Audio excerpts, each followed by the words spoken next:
शिवसेना नेत्या शीतल म्हात्रेंनी राऊतांवर हल्लाबोल केलाय। संजय राऊतांच्या डोक्यावर परिणाम झाला असं वक्तव्य शीतल म्हात्रेंनी केलंय। विधानसभेनंतर कपडे फाडून लोकांना दगड मारणार दिसेल अशी घणाघाती टीका देखील यावेळी त्यांनी केली। जितेंद्र आव्हाडांनी झिरवळांना पक्षात देण्याची ऑफर केली आहे। राष्ट्रवादी शरद पवार पक्षात या, तुमची मागणी मान्य करू असं जितेंद्र आव्हाड यांनी झिरवळांना आंदोलनादरम्यान म्हणाले। काँग्रेसचे खासदार रवी मुल्लू यांनी यवतमाळ जिल्ह्यातील ज्येष्ठ काँग्रेस नेत्यांच्या भेटी घेतल्या। यावेळी त्यांनी 6 विधानसभा क्षेत्रात काँग्रेस आणि मित्र पक्षाचे उमेदवार विजयी होतील असा विश्वास व्यक्त केला। काँग्रेसचे माजी महापौर आबा बागुलांनी शरद पवारांची भेट घेतली। आबा बागुल पर्वती मतदारसंघातून विधानसभेसाठी इच्छुक असून पवारांसोबत पर्वतीबाबत त्यांनी चर्चा देखील केली।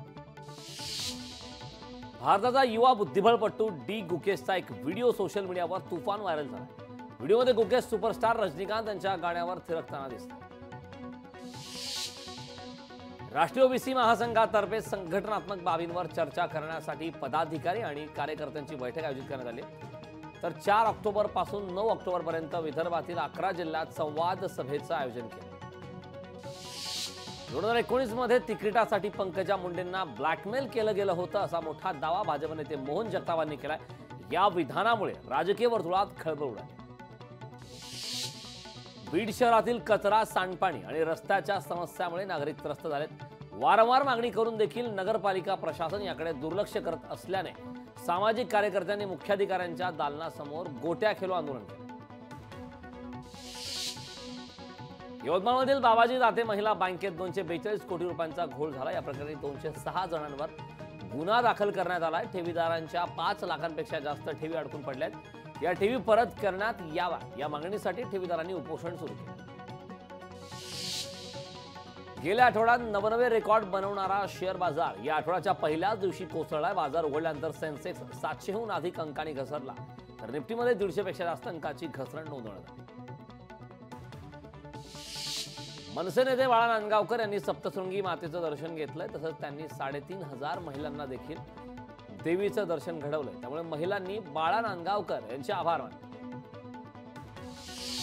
धनगरांना आदिवासींमधून आरक्षण द्यायला आदिवासी संघटनांनी विरोध केला आहे। मुंबई नाशिक महामार्गावर आदिवासी संघटनांकडून रास्ता रोको आंदोलन करण्यात आले। आंदोलनाच्या पार्श्वभूमीवर परिसरात मोठा पोलीस बंदोबस्त तैनात करण्यात आला। शारदीय नवरात्रोत्सवाच्या निमित्ताने पंढरपूर येथील विठ्ठल रुक्मिणी मंदिरात आजपासून स्वच्छता मोहीम सुरू करण्यात आली। येत्या 3 ऑक्टोबर रोजी घटस्थापना होणार आहे। यासाठी विठ्ठल आणि रुक्मिणी गाभाऱ्यासह मंदिराची स्वच्छता मोहीम हाती घेण्यात आली। रोईंगपटू दत्तू भोकनळ ही सरकारी नोकरीच्या प्रतीक्षेत आहे। दत्तू भोकनळ सरकार विरोधात कोर्टात जाण्याच्या तयारीत असून 2017 पासून नोकरी दिली जात नसल्याचा आरोप भोकनळ यांनी केला।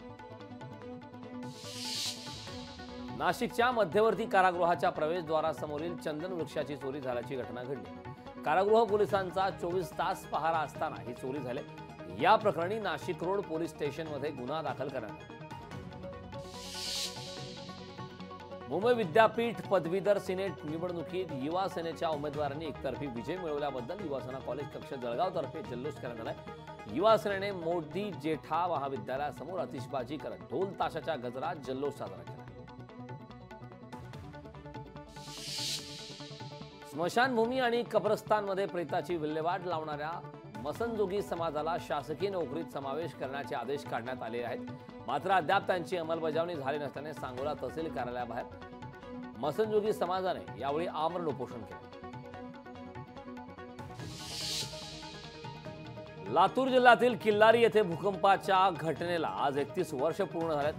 यामध्ये मृत्यू पावलेल्या लोकांना आज किल्लारी येथील स्मृतीस्तंभास पुष्पचक्र अर्पण करून श्रद्धांजली वाहण्यात आली। तसंच पोलिसांकडून हवेत फेरी झाडून शोक सलामी देऊन मानवंदना देण्यात आली। शिवप्रतिष्ठान हिंदुस्थानच्या श्री दुर्गामाता दौडीस 3 ऑक्टोबर पासून सुरुवात होणार आहे। शिवप्रतिष्ठान प्रमुख संभाजी भिडे गुरुजी यांच्या नेतृत्वात गेली अनेक वर्षे दुर्गामाता दौड सुरू आहे। तर सांगता दौडीस मुख्यमंत्री एकनाथ शिंदे आणि उपमुख्यमंत्री अजित पवार उपस्थित राहणार। हिंगोली जिल्ह्यात खासदार नागेश पाटील आष्टीकर यांच्या विरोधात धनगर समाज आक्रमक झाला। यावेळी आष्टीकर यांच्या प्रतिमेला जोडे मारत जिल्हाधिकारी कार्यालयावर मोर्चा काढण्यात आला। मंत्री अब्दुल सत्तार यांच्या विरोधात आज सिल्लोड येथे हिंदुत्ववादी संघटना आणि नागरिकांच्या वतीनं भव्य मोर्चा काढण्यात आला। यावेळी ग्रामीण भागातून मोठ्या संख्येने महिला आणि पुरुष सहभागी झाले। कोल्हापूर जिल्ह्यात भाजपला पुन्हा खिंडार पडण्याची शक्यता आहे। भाजप नेते शिवाजी पाटील राष्ट्रवादी शरद पवार पक्षात प्रवेश करणार असल्याची चर्चा आहे। राज्य सरकारकडून शेतकऱ्यांना अनुदानाच्या वितरणास सुरुवात झाली आहे। पहिल्या टप्प्यात 2399 कोटींचं अनुदान देण्यात आले। राज्य मंत्रिमंडळ बैठकीत अनुदान वितरणास मान्यता देण्यात आली। गडचिरोलीकरांना आता 24 तास पाणी पुरवठा होणार आहे। वाढीव पाणी पुरवठा योजनेचा प्रस्तावाला नगर विकास मंत्रालयाने मंजुरी दिल्याने 24 तास पाणी मिळेल। देशी गाईला राज्यमाता गोमातेचा दर्जा मिळाला। राज्य मंत्रिमंडळाच्या बैठकीत हा निर्णय घेण्यात आला। तसंच नोंदणीकृत गोशाळांना प्रति गाय 30 रुपये चारा अनुदानाची घोषणा देखील यावेळी करण्यात आली। हिंगोली जिल्ह्यातील 3 लाख शेतकरी अद्याप पीक विम्याच्या प्रतीक्षेत आहेत। शासनाकडून निधी विमा कंपनीकडे वर्ग झाला नसल्याने शेतकऱ्यांना विमा मिळालेला नाही। पुण्यात महिलांच्या सुरक्षेसाठी गुलाबो गँग तैनात झाले। अत्याचाराच्या घटना रोखण्यासाठी गुलाबो गँग नावाची संघटना स्थापन झाली। संगीता तिवारी आणि त्यांच्या सहकाऱ्यांकडून हा उपक्रम राबवण्यात आला।